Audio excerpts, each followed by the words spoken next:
एक विषय है शिक्षा क्षेत्र का 134A का। तो हमारे शिक्षा मंत्री जी 134A का कुल 40,000 के आसपास ऐसे विद्यार्थी हैं जिन्होंने परीक्षा दी थी और उनकी अपेक्षा थी कि सब हम प्राइवेट स्कूलों में जाकर के पढ़ें। लेकिन पहली बार चूँकि हमने परिवार पहचान पत्र की इनकम वेरिफिकेशन का भी उसमें लगा दिया है, तो एक विवाद बड़ा खड़ा हुआ कि जिनकी इनकम 2 लाख रुपए से ज़्यादा है वो भी इच्छा कर रहे हैं उसमें एडमिशन प्राप्त करने की, जबकि उनको नहीं दिया जा सकता।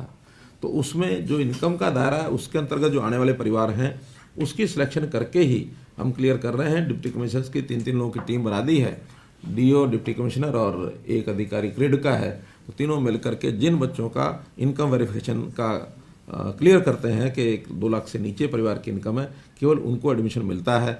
अभी तक लगभग 12,000 विद्यार्थियों को और विभिन्न स्कूलों में ये मिल चुका है। लेकिन कुछ विद्यालय ऐसे हैं जो इस बात का विरोध इस नाते से करते हैं कि उनकी फीस जो है वो कम है। तो इस फीस को भी ध्यान रखते हुए हमने आज ही विचार किया है कि हम उसकी थोड़ी फीस क्यों ना बढ़ा दें। अभी तक जो फीस है ग्रामीण क्षेत्र में वो 300 रुपये और 500 रुपया है, 5वीं तक की या चौथी तक की, 5वीं तक की 300 रुपये है और 6ठी 7वीं 8वीं में 500 रुपया है। शहरों की 500 और 700 है, 5वीं तक 500 है और 6ठी 7वीं 8वीं 700 है।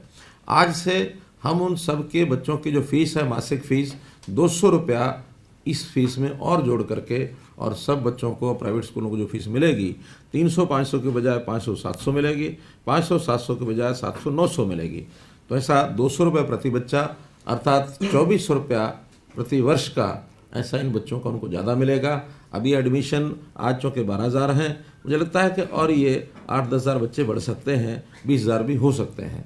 तो 20,000 बच्चों का 2400 रुपये के हिसाब से ये लगभग 5 करोड़ रुपये का खर्चा इस साल का और बढ़ जाएगा। तो हम उसको देने के लिए तैयार हैं और मैं अपील करूंगा कि ऐसे जो प्राइवेट स्कूल हैं, जो बच्चे उस श्रेणी में आते हैं 2 लाख रुपए से नीचे की इनकम और उन्होंने टेस्ट जिन्होंने पास कर लिया है, वो दूसरी से लेकर के और 8वीं तक उन बच्चों को एडमिशन दें, ऐसा हमारा उनसे निवेदन है। अब आपका क्या स्टैंड रहेगा, जांच के बाद एडमिशन दी जाएगी? 134A की जो इनकम की लेटर इशू हुई है, जिसमें कि 3 लोगों की कमेटी बना के इनकम सर्टिफिकेट जांच करने की बात की गई है, उसमें सबसे बड़ी प्रॉब्लम यह है कि वो जो हमारे एग्जिस्टिंग स्टूडेंट्स हैं जिनका हमें पता है कि ये इस इनकम ग्रुप में नहीं आते और जिनके लिए हम आइडेंटिफाई कर सकते हैं और बता सकते हैं सरकार को, उनके बारे में तो वह चिट्ठी इशू ही नहीं हुई है। वह चिट्ठी इशू हुई है नए बच्चों के लिए, और उन नए बच्चों का अभी हम एडमिशन नहीं कर रहे क्योंकि हमें रिम्बर्समेंट पूरी नहीं मिल रही है। सर, सरकार ने रिइंबर्समेंट को लेके भी कहा है कि जो हम पहले 200-300 रुपये देते थे वो 500 किए जाएंगे, जहां 500 देते थे वहां 700 रुपये, उन्होंने 200 रुपये हर कैटेगरी में बढ़ा दिए हैं। क्या आप संतुष्ट हैं? क्या इसके बाद सरकार की घोषणा के बाद क्या? हम शुरू से एक ही बात कहते आ रहे हैं कि जब सारे देश में आरटी लागू है, जब हम 2015 में एचपीएससी केस जीत चुका है कि हमें आरटी के हिसाब से पूरे अपने स्कूल की फीस मिलेगी, तो ये 300, 400, 500 की फिगर कहां से आई?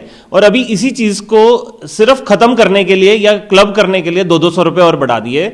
उससे भी हमारे को क्या फर्क पड़ता है? आप 1,000 रुपए हमें मिलने हैं और उसके लिए आप दे दें हमें 200 रुपए और कहें कि 200 की जगह 300 रुपए दे दिए गए हैं, तो उससे हमें संतुष्टि बिल्कुल नहीं है। हमारा स्टैंड जो कहते हो है, हमें आरटी के हिसाब से और हमारी कोर्ट केस की जजमेंट के हिसाब से पूरे पैसे चाहिए, तभी हम एडमिशन दे पाएंगे। अभी तक आपकी कितने स्कूलों की जो है अभी तक जो पेमेंट रिइंबर्समेंट आनी थी वो रुकी हुई है? कितने सालों की रुकी हुई है? देखिए, 2014 से एडमिशन्स हो रहे हैं। 2014 और 2015 को तो सरकार अभी संज्ञान में ही नहीं ले रही है। 2016 से सरकार ने रिइंबर्समेंट देनी शुरू करी है। वह अमाउंट भी अभी आधे स्कूलों को भी पूरी नहीं मिली है, वो भी 300, 400, 500 के हिसाब से। विक्टों की जांच की भी बात कही है, तो क्या आप जांच के बाद संतुष्ट हैं? जांच पूरी होने के बाद एडमिशन दे दी जाएगी सही बच्चों को? देखिए, इनकम सर्टिफिकेट के बारे में जब हमारी उच्च स्तरीय बैठकें भी हुई है, हमने ये बात कही थी कि जितने भी बच्चे ऑलरेडी पढ़ रहे हैं पहले भी स्कूलों में पिछले 6-7 साल से, सभी के इनकम सर्टिफिकेट की जांच होनी चाहिए। और ये जो इनकम सर्टिफिकेट है वो हर साल दोबारा लिया जाना चाहिए। मगर अभी जो सरकार के आदेश हैं वो सिर्फ इसी साल के जो दाखिले होने हैं उसको लेकर ये आदेश आए, और हमारी ये मांग है कि सभी जो बच्चे ऑलरेडी पढ़ रहे हैं उनके इनकम सर्टिफिकेट्स की जांच हो, उनके अभिभावकों के। और ये जो इनकम सर्टिफिकेट है ये हर साल दोबारा उनसे लेना चाहिए। ये नहीं कि एक बार ले लिया और 10 साल तक वो बच्चा फ्री पढ़े, हर साल उनका इनकम सर्टिफिकेट मांग रहे हैं हम। सरकार ने जो आपकी रिइंबर्समेंट की डिमांड थी उसको भी सुनवाई करते हुए 200 रुपये पर स्टूडेंट बढ़ा दिया है, तो क्या आप 200 रुपये बढ़ने से संतुष्ट है? देखिए, अगर हरियाणा की बात करें तो हरियाणा में प्राइवेट स्कूल मिनिमम 300 रुपये मंथली फ़ीस से लेके 3000 रुपये तक की फ़ीस लेता है। हम और अब जो ये बात हो रही है, ये 500 रुपये कर दिए गए हैं 300 की जगह। हमें ना तो ज़्यादा फ़ीस चाहिए, ना ही हम कम लेंगे। तो हमारा जो हक है, जो आरटी के हिसाब से हमारा हक बनता है, हमारी स्कूल की फ़ीस बनती है, वो अगर 300 है तो हम 300 लेंगे, 500 भी नहीं लेंगे। मगर अगर वो 2000 रुपये है तो फिर हमें 2000 रुपये मिले सरकार से। तो इसमें कोई पार्शियलिटी ना करे सरकार, जो स्कूल की इन एक्चुअल में फ़ीस है, जो आरटी के हिसाब से पेमेंट बनती है, वही दी जाए।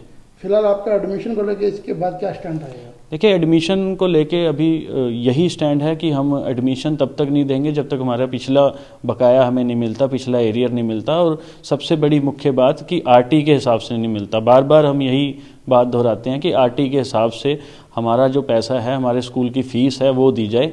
वो फ़ीस चाहे किसी स्कूल की 300 रुपये माह हो या 3000 माह हो, वो उसी हिसाब से मिलनी चाहिए।